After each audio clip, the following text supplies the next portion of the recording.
Welcome to the Comfort Keepers Davy podcast, where we elevate the human spirit.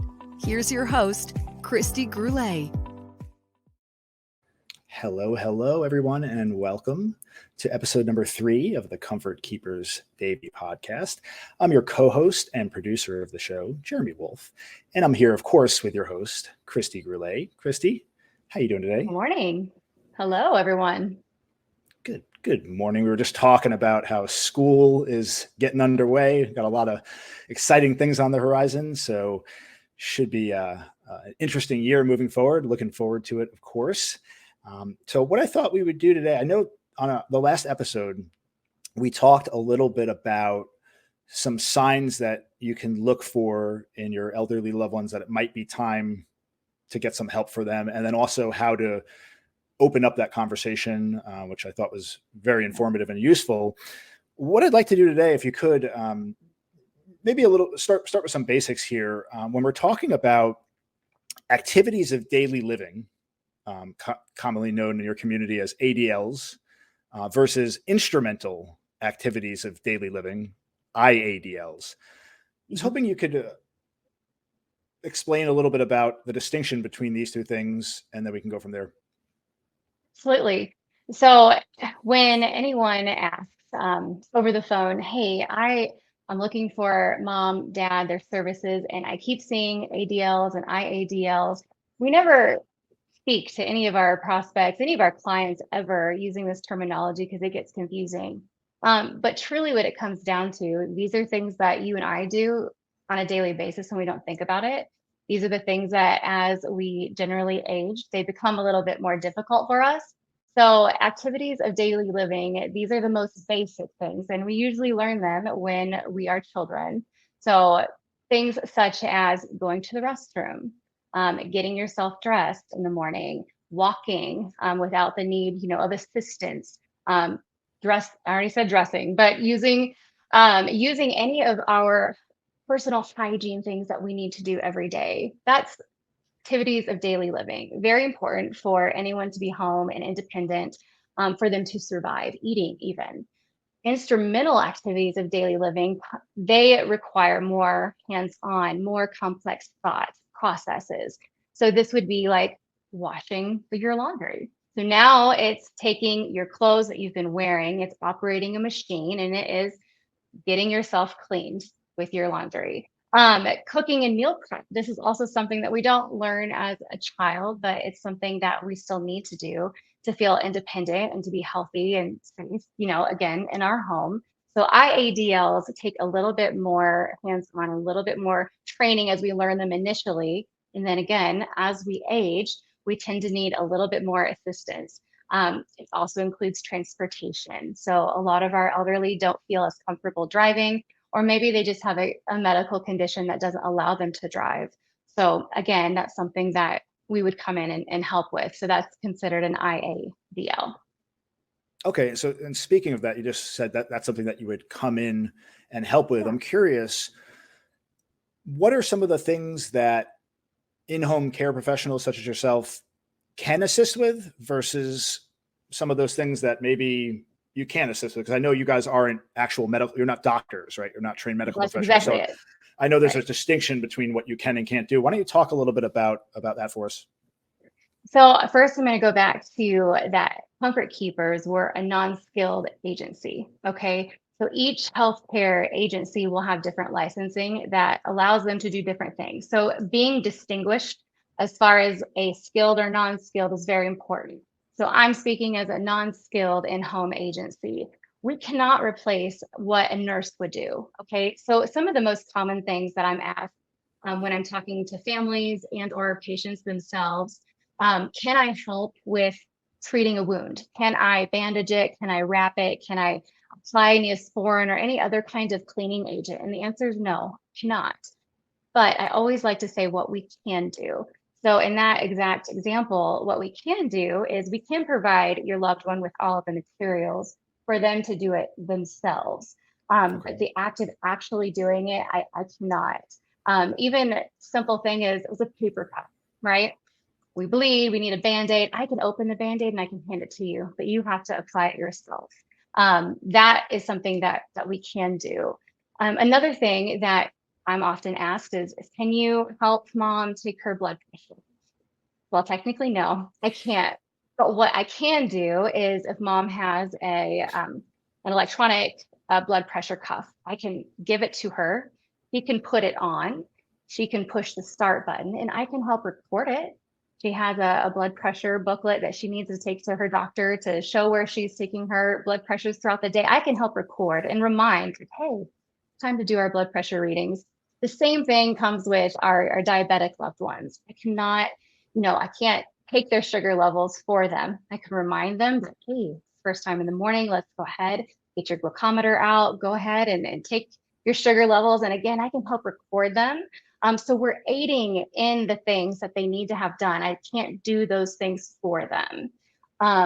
Those are probably the top three that I get asked about. And it's not that, no, we absolutely won't help with it at all, but this is the parameter that I can work within. Okay, makes a whole lot of sense. So I'm curious, do you ever work, and I'd imagine there are cases where you do, in conjunction with home nurses? So a family will say, hey, look, I want to have the companionship element that you bring to the table, but at the same time, they want a medical professional on premises. Do you guys ever find yourself in that situation? Yeah, it's actually one of the best partnerships that we could provide a family. So when a skilled nursing agency comes in and they are in fact taking care of the wounds, they are administering medication. That's another really big one that I get asked about. They're doing all of those things and then they're leaving. They're not helping your parents around the home with their house cleaning. They're not taking them any place. They're not taking them to a doctor's appointment. So yes, it's very, very helpful to have what I call like a care team in place for your family.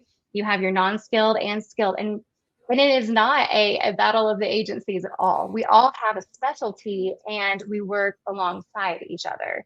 So there's a lot of great communication and really that you get the best of both worlds. And it just eliminates that stress that ultimately sits on the shoulders of the family. Yeah, for sure. And I know we talked about this in a previous episode at some point about how what you guys are doing is really a wonderful alternative to just taking your loved one and putting them in an assisted living facility and uprooting them from their home.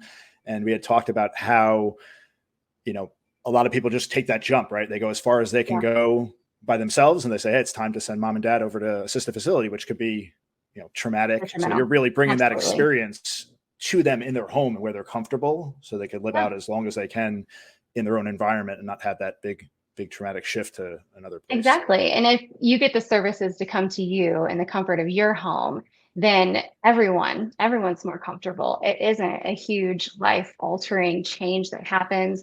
And often it happens quite literally overnight. We just see that people maintain their independence and their overall well-being and health, their purpose for life in this season. They thrive. They thrive when they're able to stay in their home with the help that they need.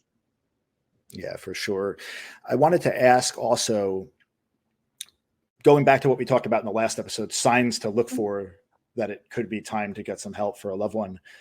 Are there any specific tasks that in your mind kind of rise above others when it comes to the ADLs and IADLs that if you notice these types of tasks, your loved one having an issue with, that those are like warning signs that it might be time to seek outside help?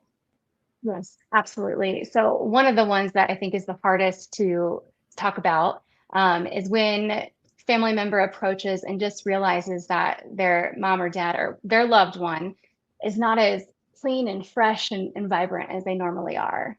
This is really can be an indicator of a lot of different things, but if there has been a fall, people fall in their home and they're afraid to say anything. It's just this huge stigma that, oh my gosh, I've fallen in my home and now I'm not going to be able to live in my home. I hear that every single day. But if they fall, then now they're nervous. They're nervous about taking a shower, getting in the bathtub, because guess what? What if they fall again? That's a fear. And it's often a fear that's not verbalized. And so what do? They sacrifice their personal hygiene. So now we're just not as clean and fresh as mom's doing her hair and makeup every day. And you see her and you're like, this doesn't look well, right?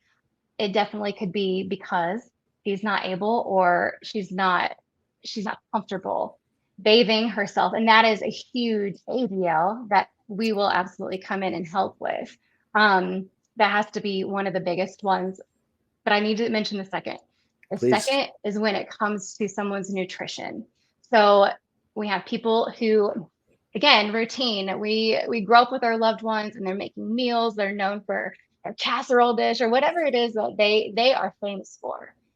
And then you're coming over and you're seeing food in the refrigerator spoiled. You're seeing expiration dates. You're seeing a lot of maybe quick instant meals, and you're like, man, this isn't what mom or dad would ever live on. And then you realize that it's just taking them a lot of extra time to be up and around the kitchen to prepare a healthy, balanced meal. And so they're going for what's quick and easy. And again, you're seeing that spoilage. So now you have a family member who's not as healthy as they can be.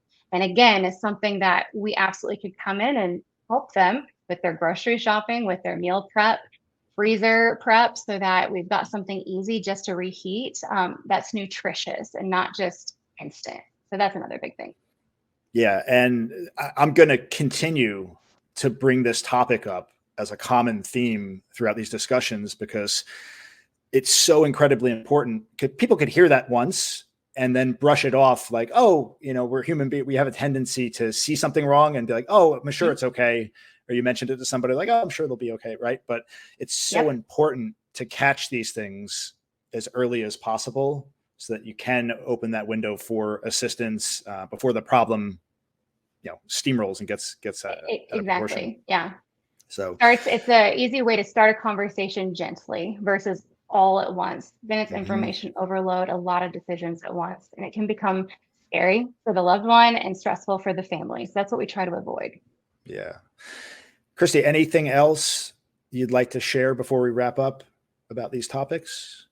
Well, I really think that you've led me into being able to describe it even more, but ultimately, conversation that doesn't happen is usually the conversation that hindsight 2020 you wish you had. So again, you want the best for your family. So you see anything, you can absolutely call any agency to see, is there anything else that you could help mom or dad with specifically? A lot of times, like I'm doing a very generalization of what it is that we do. We can specifically help family members with very, very specific tasks. You just have to call. You have to call and ask so we can have that conversation. But the important thing is just to have the conversation in the first place. All right. Sounds good. Christy, always a pleasure seeing you. You're, Thank you. as I always say, you're a breath of fresh air. You're a beautiful force in this world. So keep Thank doing what you're doing. Keep up the good fight. And to all our listeners out there, thank you for joining us. And we'll look forward to seeing you on the next episode of the Comfort Keepers Davey podcast. Everyone have a wonderful day. Bye-bye. Thank you for listening to the Comfort Keepers Davey podcast.